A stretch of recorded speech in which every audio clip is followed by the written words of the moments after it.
Hello anh em, hôm nay chúng ta sẽ tiếp tục cùng với bộ đôi Leon và Claire khám phá những bi kịch và âm mưu đang diễn ra tại thành phố ác mộng Raccoon nhé. Mình nhắc lại một lần nữa là Maximon đã lồng ghép cốt truyện của hai tuyến nhân vật cho anh em dễ theo dõi. Vậy nên, nếu có gì sai sót thì anh em thông cảm nhé. Giờ thì hãy bật phụ đề lên và chúng ta bắt đầu thôi.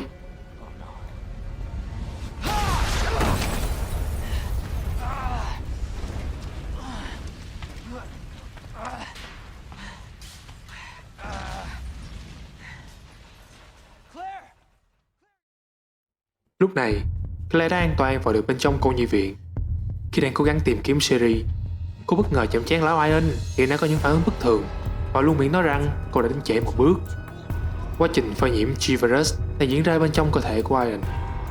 Thay vì cào cấu cắn xé nạn nhân để lây nhiễm giống như T-Virus, vật chủ của G-Virus hiện giờ là G sẽ truyền con đĩa có chứa virus vào cơ thể nạn nhân để lây nhiễm. Nhưng không phải cơ thể nào cũng có thể tương thích để trở thành vật chủ cho ký sinh trùng tồn tại và phát triển. Nếu ký sinh trùng không thể thích ứng được với cơ thể của vật chủ thì nó sẽ phá lồng ngực của vật chủ mà chui ra, giống như tình trạng của Alan lúc này. Có lẽ con đĩa không thể chịu được cái bụng mỡ của lão mập. Các anh em có thấy quen không?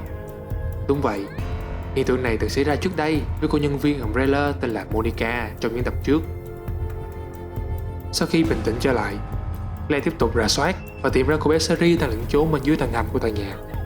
Nhưng bất ngờ, họ phải đối mặt với sự truy đuổi của Mr. X. Như chúng ta đã biết thì con quái vật này chỉ được giao hai nhiệm vụ, đó là giết những người bên trong sở cảnh sát Raccoon và thu thập lại mẫu G-Virus. Vậy thì tại sao nó lại xuất hiện ở cô nhi viện này và truy đuổi hai cô gái? Cả hai cắm mặt chạy thật nhanh vào bên trong thang máy. Tưởng đâu như vậy là thoát được, nhưng Mr. X tiếp tục sử dụng sức mạnh cục súc của mình để phá cửa sắt tấn công hai chị em. Đột nhiên, Mr. X với gương mặt vô cảm để đếm nhăn đáng sợ trước mắt cả hai, ông khựng lại với một nhát đâm xuyên người. Hóa ra con quái vật G vẫn còn lan vảng trong tòa nhà. Nó đã bị những tiếng ồn của cuộc rượt đuổi thu hút nên mới xuất hiện ở đây và cho Mr. X một nhát đâm vào bụng. Không thông minh như Mr. X, con quái vật này vẫn hành động theo bản năng và tấn công bất cứ thứ gì mà nó gặp mặt. Lần xuất hiện này, G đã biến đổi sang cấp độ thứ hai. Một cái đầu khác nhô lên từ cơ thể của nó, còn phần da thịt thì bị phân hủy nhiều hơn. Hai chị em cũng khá may mắn khi mà kẻ đứng trước mặt G hiện nay là Mr. X chứ không phải họ. Nhưng lúc này, Sherry bỗng nhận ra điều gì đó từ G và gọi nó là cha.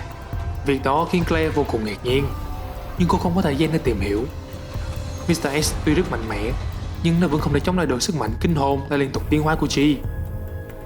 Vì xét toạc cả một phần cơ thể, thân thể to lớn vô cùng, để lộ ra hai con bò khác ở phía sau.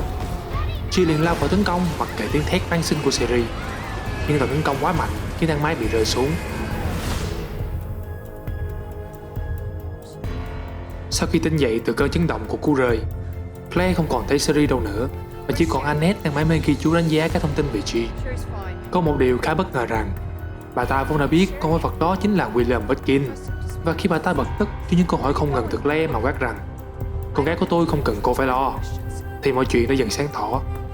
Đúng vậy, nếu anh em nào tin ý thì Maximon đã từng giới thiệu rằng bà ta tên là Annette Birkin bởi vì bà ta lấy họ của chồng mình là William Birkin và là mẹ của cô bé Sherry Birkin. Sau khi Annette đi khỏi, Claire đi khám phá tầng hầm bí mật này và cô tìm thấy Sherry đang bị kẹt trong một căn phòng chứa rác. Cô bé đang cố biện minh với những lời mắng nhiếc cay nghiệt của mẹ mình. Chứng kiến cảnh này khiến Claire vô cùng tức giận. Rồi sau đó Sherry ngất đi. Claire lập tức tìm cách để vào căn phòng, nhưng cô bị con quái vật G truy đuổi gắt gao. Bằng cách khéo léo điều khiển cái thùng container, Claire đã thành công hất con quái vật rơi xuống tầng sâu hơn trong lòng đất.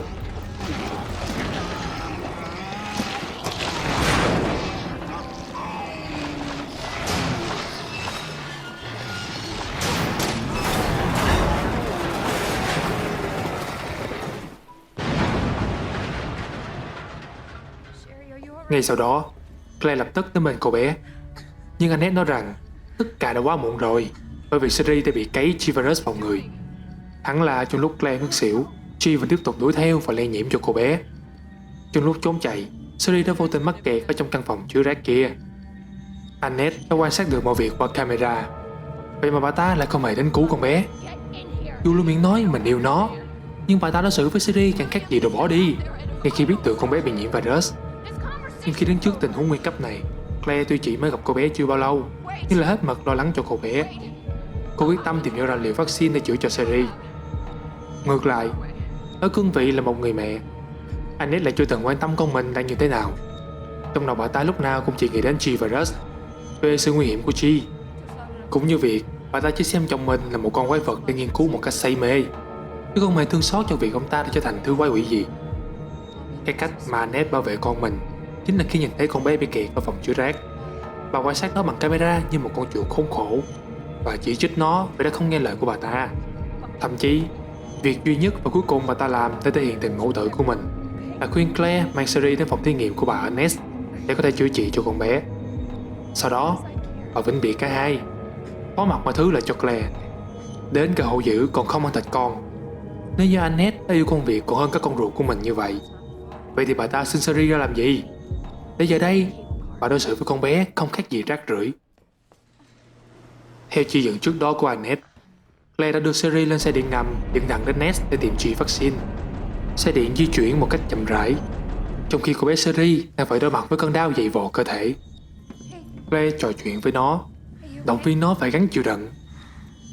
Cô trả lại sợi dây chuyền cho Sherry, nhưng cô bé nhất quyết không muốn nhận, vì đó là món quà từ người mẹ lạnh lùng của cô. Cô bé ước gì thay vì tặng sợi dây này thì mẹ ở nhà nhiều hơn với nó. Khi xe điện đến nơi, Claire đưa Sherry lúc này đang dần biến đổi đến nơi an toàn để nghỉ ngơi, còn Claire thì cố gắng đi tìm vaccine càng nhanh càng tốt. Dựa theo hướng dẫn mà cô tìm thấy trên máy tính, liều vaccine có thể ngăn chặn sự phơi nhiễm của G-Virus được phát triển bởi chính William Birkin, gọi là Devil. Nghe hơi ngược ngược nhỉ? Nhưng suy cho cùng thì lại đúng ý của Birkin, vì khi tạo ra G-Virus, ông mong muốn sẽ biến con người thành những sinh vật tối cao, nên vaccine ngăn chặn điều đó dĩ nhiên sẽ là quỷ dữ. Lúc này, Claire mới biết rằng phía bên trong một dây chuyền của Sherry chính là phiên bản hoàn thiện của G-Virus. Đó cũng là một trong những thành phần chính cần thiết cho việc tạo ra Devil để cứu sống Sherry. Phải chăng Annette đã lường trước được tình huống này và quyết định để lại lá bùa hộ mệnh cho con gái? Có thể sợi dây chuyền đó cũng là lý do Mr. X xuất hiện ở cô nhi viện và truy đuổi hai chị em. Cùng lúc này, Annette cũng đang trên đường đến Nest, nhưng Ada đã bắt kịp bà ta. Cứ như một thợ săn ngoan cường không bao giờ từ bỏ con mồi. Tuy nhiên, Annette như con ngai vàng ngơ ngác, quật chết cô thợ săn. Bà ta 5 lần 7 lượt dụ Ada rơi vào bẫy của mình. Annette sử dụng máy ép rác để tấn công. May mà Ada kịp nhảy ra và bám vào lan can, nhưng chấn động quá mạnh khiến cô rơi xuống bãi rác bên dưới và bị một mảnh kim loại đâm vào chân. Đau đớn vì vết thương, Ada chợt nghĩ đến Leon. Anh ta đang ở đâu vào lúc cô đang cần anh nhất cơ chứ? Chỉ còn sức nghĩ được như vậy, và rồi Ada ngất đi. Lúc này, Leon vừa tỉnh dậy. Việc đầu tiên anh nghĩ đến là phải đi tìm Ada. Khi tìm đường bên dưới cống ngầm, Leon bị tấn công bất ngờ bởi chữ Imago. Anh em còn nhớ con đĩa chui ra khỏi cái bụng mỡ của ai lần chứ? Đó chính là chữ Imago. Sau khi thoát ra khỏi vật chủ, chúng sẽ nhanh chóng phát triển trở thành một con quái vật giống như Chi. Và rồi, chúng sẽ lại hành động theo bản năng. Đó là kéo những con đĩa khác vào những nạn nhân tiếp theo. Và mọi thứ trở thành một vòng tuần hoàn của sự lây nhiễm. Bởi như vậy, do các vật chủ sao đều không có cùng DNA với William Birkin, nên hầu hết đều chịu chung một cái kết. Ngoại trừ duy nhất một người, chính là cô bé Sherry, con ruột của ông ta. Có thể hiểu rằng, đó cũng là lý do vì sao suốt từ đầu đến giờ, Chi liên tục nhắm vào Sherry. Sau khi tiêu diệt được Chi Imago, Leon hối hả đi tìm Ada và phát hiện ra cô đang bất tỉnh trong hầm rác. Anh liền đến cứu và khử trùng cho cô. Chưa bao giờ Ada cảm thấy mình yếu đuối đến mức này. Một lần nữa, cô chân thành khuyên Leon hãy rời khỏi đây. Và dĩ nhiên Leon lại từ chối. Cô đã từng cứu anh, và giờ là lúc anh bảo vệ cho cô. Ada đành chấp nhận thua cuộc cái ván này một cách ngọt ngào. Cô nói với Leon rằng bây giờ họ cần phải đi đến Nest, nơi G-Virus đang được cất giữ và cũng là nơi Annette đang hướng tới. Thế là chàng đau vai, nàng đau chân, cùng sát cánh bên nhau tiếp tục chặng đường này. Trong toa xe điện ngầm, Ada nhắc nhở Leon rằng khi kết thúc, hãy nhớ đây là vụ án ở cấp độ liên bang và giao lại cho cô. Và lần đầu tiên, cô không ngần ngại thú nhận rằng cô tin anh và cô cần anh giúp đỡ để có thể hoàn thành nhiệm vụ này. Vì với cái chân bị thương, cô sẽ chỉ là gánh nặng mà thôi. Nếu như Leon có thể thành công thu hồi được mẫu G-Virus, Ada sẽ có thể đảm bảo thảm kịch tại thành phố Raccoon này sẽ không tái diễn tại một nơi khác. Rồi cô tặng cho chàng ngố một nụ hôn như lời chúc may mắn, cũng như nhắc nhở rằng anh phải sống sót để quay về với cô. một khung cảnh lãng mạn hiếm hoi giữa trong địa ngục trần gian này. Dù gặp Leon không bao lâu, nhưng có thứ gì đó trong Ada đã thay đổi. Chính cái thứ cảm xúc mềm yếu mà từ lâu cô không dám bộc lộ ra, thì đây đã đang dần nôn chảy sự lạnh lẽo trên gương mặt cô. Thế là Leon một mình tiến vào Nest để thu hồi máu G-Virus. Phòng thí nghiệm giờ đây không còn một bóng người, nên Leon không mấy khó khăn để lấy được mẫu virus. Tuy nhiên, hệ thống tự hủy của phòng thí nghiệm đã được kích hoạt. Trên đường quay về chỗ Ada, anh đã bị chặn với G. Con quái vật vẫn không ngừng biến đổi. Ở lần biến đổi thứ hai này, cánh tay mới của nó đã hoàn chỉnh, đồng thời toàn bộ cơ thể trở nên cứng cáp hơn. Với hai cánh tay to lớn, tầm đánh của nó cũng được tăng lên rất nhiều so với ban đầu. G-Virus đã xâm thực hết phần cơ thể còn lại của William Birkin, chỉ còn lại cái đầu của ông. Và Annette cũng vừa đến kịp lúc để tìm cách ngăn chặn G. Sau khi Annette cắn răng tự tay bắn những viên đạn trong vũ khí sinh học vào chồng mình, G mau chóng đổ gục xuống. Và Leon vô cùng ngạc nhiên khi biết được con quái vật gớm ghiếc kia chính là tiến sĩ William Birkin. Annette nói rằng cô không hề muốn điều này xảy ra. Mặc dù cô làm việc cho Umbrella và rất quan tâm công trình nghiên cứu của mình, nhưng chính những cây đầu não trong tổ chức đã làm cho mọi việc tồi tệ hơn. Quay trở lại cái ngày đội USS đến bắt Birkin và thu hồi G-Virus, khiến cho Birkin phải tự tiêm G-Virus vào người mình.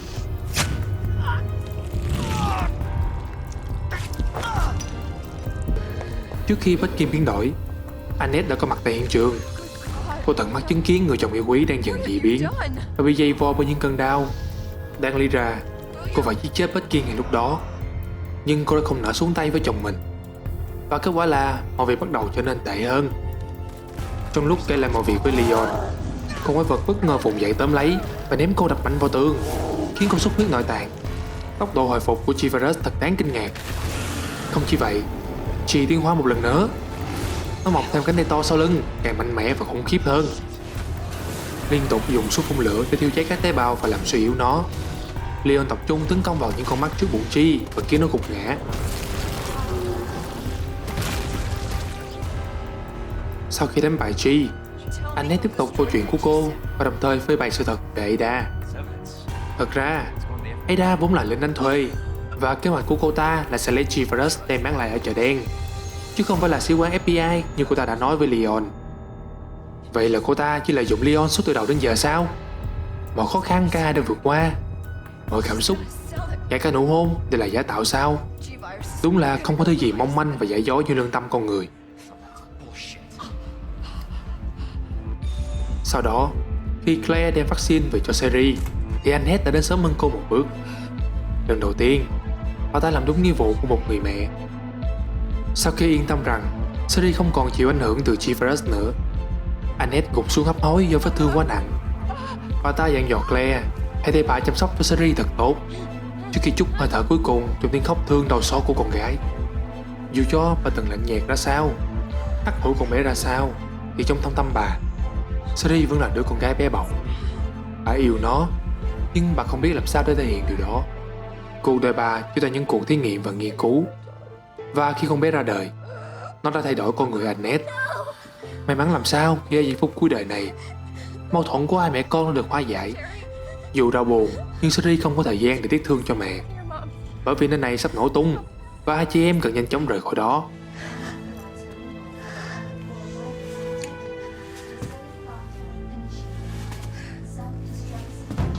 Sau khi tặng cho người mẹ thân thương nụ hôn từ biệt cuối cùng, Sherry và Claire chạy thật nhanh vượt qua lũ zombie đến chỗ xe ngầm.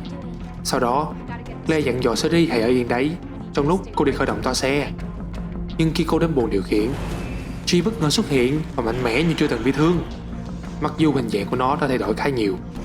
Ở hình dạng thứ tư này, trông nó không còn chút gì gọi là con người nữa. Những cánh tay mạnh mẽ đóng vai trò như bàn đạp, giúp nó có thể bật nhảy một khoảng cách xa hơn. Cộng thêm đám móng vuốt mọc tua tủa xung quanh miệng, bảo đảm nghiền nát con mồi trong nháy mắt. Vốn dĩ, G-Virus giống như là một sinh vật độc lập. Sau khi được cấy vào cơ thể William Birkin, nó liên tục hấp thụ và xâm thực cơ thể vật chủ. Cộng thêm việc nhiều lần phải đối mặt với các vết thương chí mạng, nhưng nhờ có khả năng tái tạo tế bào cực nhanh khiến nó đột biến ngày càng kinh dị hơn. Điểm yếu duy nhất của G là những con mắt lớn trên người nó, thứ được xem như là bộ não của G-Virus, và có lẽ Claire cũng nhận ra điều đó. Cô sử dụng tất cả vũ khí của mình để tấn công những con mắt ấy. Thế là G đổ gục xuống khi những con mắt đó nổ tung. Nhưng liệu nó đã thật sự chết hay chưa? Tuy nhiên, Claire không có thời gian để kiểm chứng việc đó. Cô cần phải rời khỏi đây ngay. Vậy còn anh chàng Leon thì sao? Trước khi quay lại với chàng cảnh sát trẻ, Maximon cần phải lưu ý anh em trước. Ở mạch chuyện của Leon, Annette vẫn chưa chết mà chỉ bị thương nặng sau đợt tấn công của G. Còn Leon, sau khi biết được thân phận thực sự của Ada, anh không muốn tin đó là sự thật. Anh quyết định phải tìm Ada hỏi cho ra lẽ. Và khi cả hai gặp lại nhau trong phòng thí nghiệm đổ nát, Ada thừa nhận tất cả. Cô chỉ xuống vào Leon và yêu cầu anh ngoan ngoãn giao Chiverus lại cho cô. Leon đau lòng, anh hạ súng của mình xuống. Anh tin rằng Ada không phải là một kẻ máu lạnh chỉ sống vì tiền. Vậy nên anh đánh cược mạng sống của mình, tin rằng cô sẽ không nổ súng. But I don't think you can.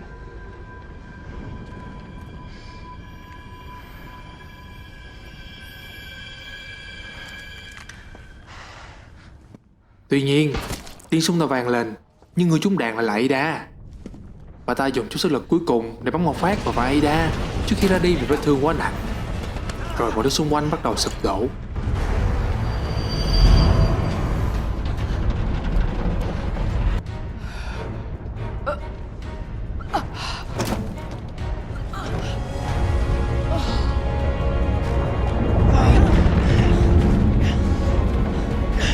Hold on. I think I can.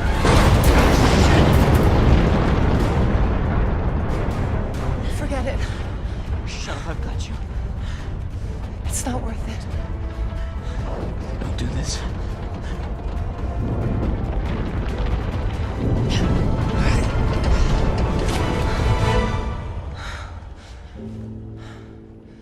Take care of yourself, Leon. No!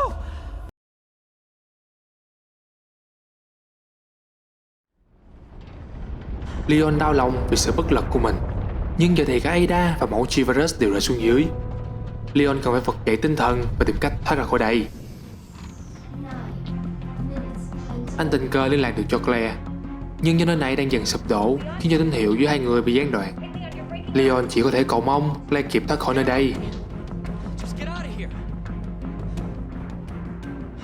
Damn it. Và lúc này, Leon còn phải đón tiếp một vị khách khác. Mặc dù đã bị truy xét toạc cơ thể, Mr. X vẫn chưa chết. Năng lực phục hồi của T-Virus tuy không mạnh bằng G-Virus, nhưng cũng đủ cứu sống con quái vật. Sau đó, Mr. X đã tìm đến Ness để thu hồi máu G-Virus như nhiệm vụ được giao.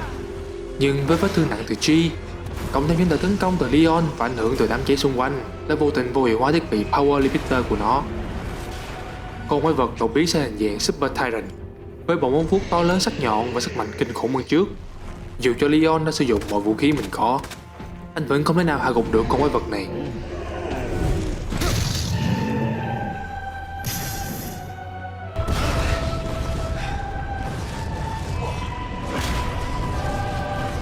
Chính lúc này, Ada bằng cách nào đó đã may mắn sống sót sau khi rơi xuống vực. Cô bí mật đưa cho Leon khẩu súng phóng lựu rồi bỏ đi. Chỉ với một phát bắn, Leon đã thật sự kết liễu được Mr. X và khẩn trương tìm nó ra.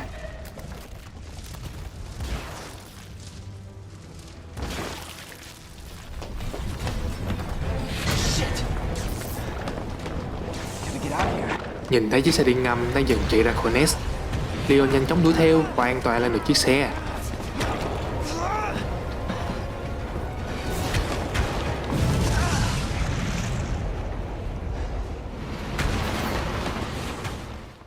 Cuối cùng, Leon và Claire đã gặp lại nhau sau bao nhiêu biến cố. Tuy nhiên, cuộc hội ngộ vui vẻ chưa kéo dài được bao lâu vì toa tàu phía sau bỗng rung lắc dữ dội. Nhờ Leon trong trận series, Claire ra phía sau để kiểm tra. Cô bước từng bước thận trọng, thầm cầu nguyện rằng sẽ không có chuyện gì không may xảy ra. Nhưng một lần nữa, Chi lại xuất hiện. Lần này thì nó thực sự là một con quái vật, ghê tởm đến nỗi không còn từ gì để diễn tả. Cường độ tấn công lúc này đã giảm. Nó chủ yếu sử dụng cơ thể nhầy nhụa của mình để có thể chống lại bất kỳ loại súng nào. Kể cả khi Claire dùng súng máy thì cũng trở nên vô ích.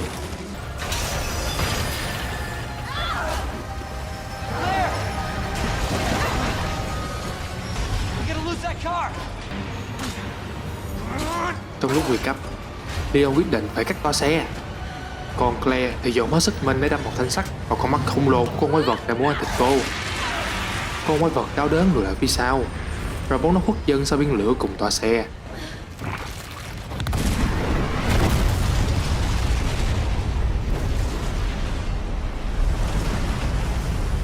Cuối cùng, họ đã thành công sống sót thoát ra khỏi thành phố Raccoon kinh hoàng. Họ không biết rằng liệu mọi chuyện đã thực sự kết thúc hay chưa, nhưng nếu nó lại xảy ra một lần nữa, dù là tại một nơi khác, cả ba quyết tâm sẽ tiếp tục đối mặt và chiến đấu chống lại tổ chức Umbrella. Hey, you guys can adopt me. Adopt you? We can get a puppy Puppy. and a parrot. Parrot. Great. I always wanted pets, but my mom said they're too messy.